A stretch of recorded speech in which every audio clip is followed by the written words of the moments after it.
Assalamu alaikum YouTube görүүчүлөр, жылкы сүйүүчүлөр. Бүгүн сатууда туугандар ушул чек жеген сындуу торгашка тай чыгат туугандар. Башы менен кашказ өзгөчө тайдын туугандар. Жанагар. Аз кашказын көрсөтөйүн.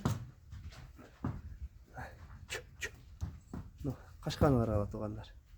Кашказы бир өзүнчө необычный кашка экен жанагар. Машалла. Allah'ın жаратканында көкүрөк көрүндү жакшы эле. Көкүрөктөрү көрсөтөйүн.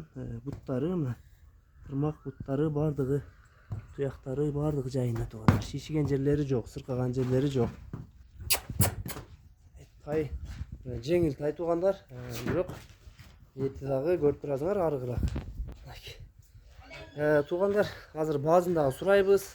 Дареги Аксы району Кербен шаарында карабыз сынай ойсон деген туугандар. Башы өзүнө жарашыктуу, кашказ өзгөчө көрсөтүлгөндөй. Тайдын азыр мына көрүнүп тургандай кабыргалары билинип турат. Эттүү эмес жылкы.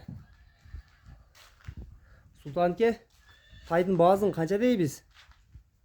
Баазы 80 миң кичине кем бар. 80 миң кичине кеми бар экен туугандар. Бир кашказ өзгөчө экен жанагар. Дөңпөшен экен да. Тайдан капталынан карап көрсөңөр. Ак. Машалла. 80 миң кеми бар экен туугандар. Сурайсыңар кемин. Даректерин айтып өттүк. Маалымат боюнча тай кыргыз жылкы. Буту колу ден соолугу бардыгы жакшы. Мына сооруларындагы өзүңөр көрүп тургандай соорусу. Кимил аракети жакшы. Жеңил тай.